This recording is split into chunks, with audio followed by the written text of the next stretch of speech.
In their mid-20s, my parents had 2 children, jobs, a house, land, name them. In my mid-20s, I'm still as confused as ever. I currently have no job, no house, no land, and no prospects of settling down because I have no job or money to sustain myself, let alone other people. The 20s for me have been so daunting so far, and I fight to choose between what I want to do and the things that I have to do but necessarily don't want to. This is the decade where we either choose to stay in our comfort zone or take charge of our lives and overcome our self-doubt and invest in our future. It is the decade to choose whether to eat healthy foods if we can at all afford them, or just eat junk food and stay on the couch or the sofa all day watching Netflix and scrolling endlessly on Instagram. For me, my 20s have mostly been about existentialism. Who am I? What am I to do in this life? Why am I in medical school at all? Do I really see myself in 20 years still in the same career? What am I supposed to be doing? Who are my people?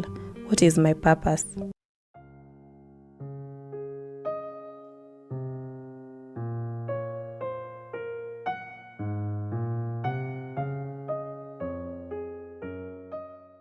I don't know if it is an addiction or just escapism, but I love watching TV shows.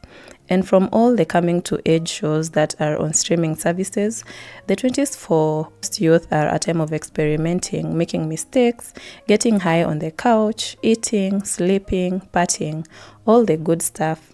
In real life, I'm not sure that we have an option to live such a life, to have it as easy, unless we come from families that are privileged or from old money.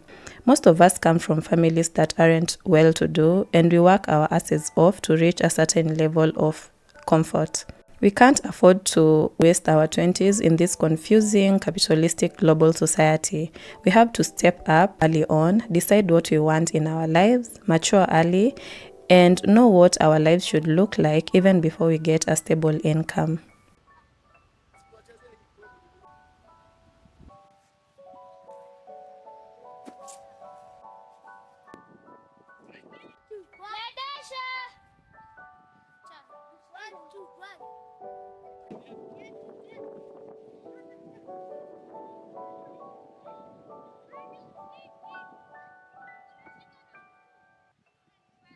My experience so far feels like I'm in limbo. I cannot go forward and I cannot go back because going forward feels like following that weird sound in a horror movie. And of course, we can't go back. We are here in this moment and we have to look forward. This is true, especially because of the career path that I chose, not to mention poor governance in our country right now. I have been in college for a long time. I spent my late and my early 20s and I'm still here, studying the human body, anatomy, physiology, and learning how to make life better for other people. Funny thing is that in order for us to qualify, we don't really take care of our bodies as we're trying to learn about the human body and making life better for everybody. Sometimes we go through intense periods when we are revising for exams or during our rotations where we get to sleep for like 4 hours in a week, and we eat unhealthy food and you cannot get time for exercise. And this is because there is high stakes in the career and you have to pass each and every year.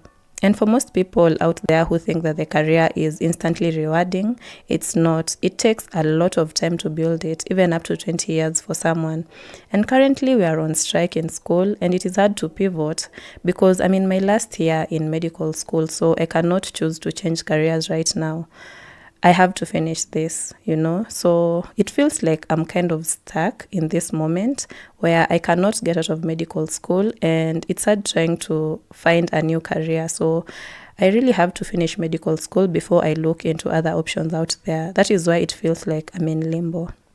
Anyway, for a decade that defines us as adults, it really doesn't feel like it. In an ideal world, this is the decade where we can adopt children, where we get to have cars, buy or rent them, where we get to have our houses, to have properties. You can study medicine while studying the arts, you can start a family, you can literally do anything.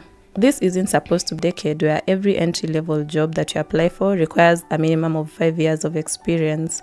And even after getting the job, the government cuts like 50% of your salary to go into taxes and levies that do not really benefit you.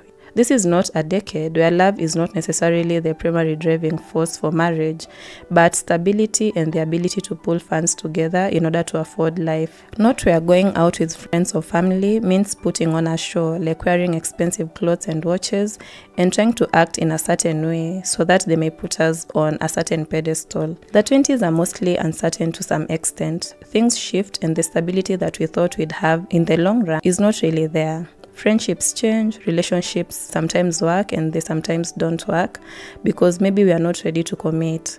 These are the years we are trying to work on our inner child, to see our traumas, to try and become better people in society.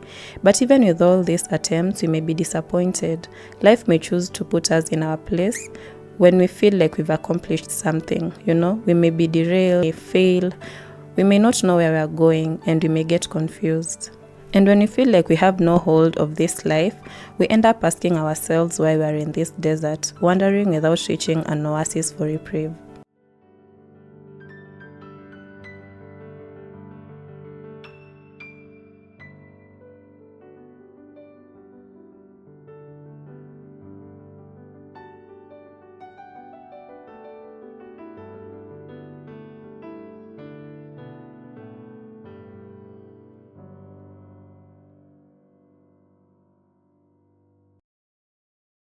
I like the philosophy of the absurd because when keenly analyzed, life at its core is really meaningless. We usually try to attach meaning to things like suffering and happiness and our existence, but in my opinion, most things in life are indifferent, and we suffer because of the indifference of life.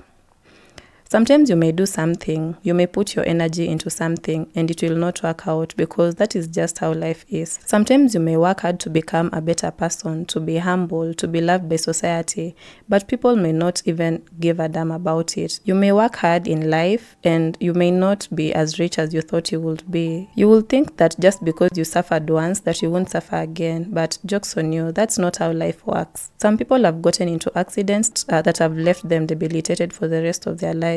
Some people have lost every member of their family and they're left alone. Children die of cancer. We lose love, we lose friends, we lose family. Sometimes we lose everything that we worked so hard to gain in this life. Our finances, our homes, everything that we ever imagined will make us happy, and we are left with nothing. And still life moves on for other people. And when you think that they care for you, that's not really their responsibility because they also have their problems and their families. So in this life, we really are mostly alone and we have to navigate everything by ourselves until it all ends in oblivion. I have come to accept that this life is vanity and like chasing after the wind. Our high school mates right now, they are doing well, they have jobs, they have families, they have houses, while some of us are still in school and it seems like we are not progressing.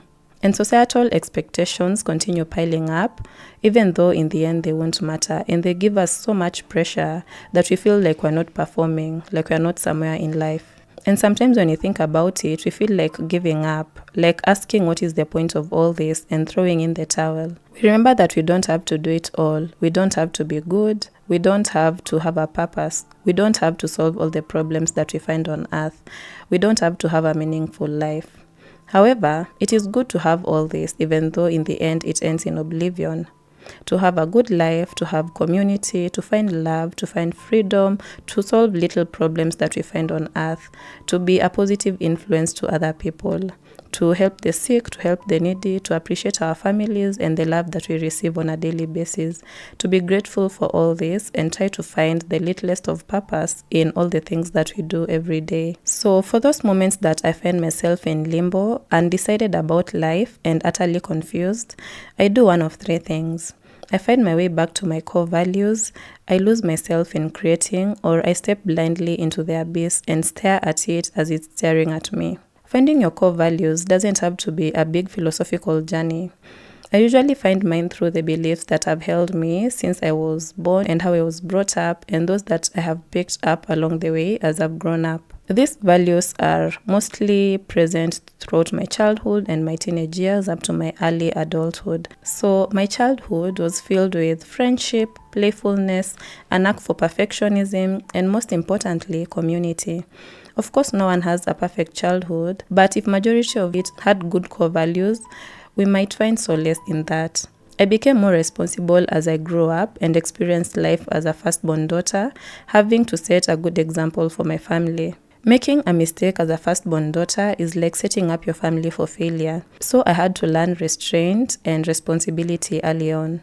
In high school, the stakes were so high because I wanted to become a doctor, and so I had to work hard for it. So although I may feel stuck sometimes, I look back at how far I've come and how my core values have contributed to my growth so far. I value the role that community, stability, responsibility, restraint, and organization have played in my life. I cannot boast that I am a creative person, but I believe that creativity can be learned. So losing myself in things like taking care of my plants, learning about videography and home decor are a good way of bringing up a sense of purpose for me.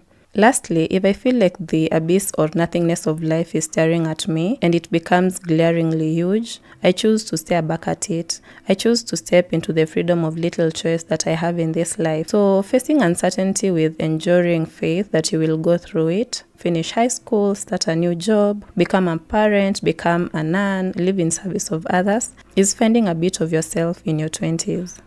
This contributes to a major part as to why I've started this channel, to open a new chapter in my life. Because when you zoom out and keenly analyze your priorities and values, maybe then you find yourself. Maybe then you find peace in the midst of all the chaos. You let go in those instances when you feel behind and stuck. Thank you so much for watching.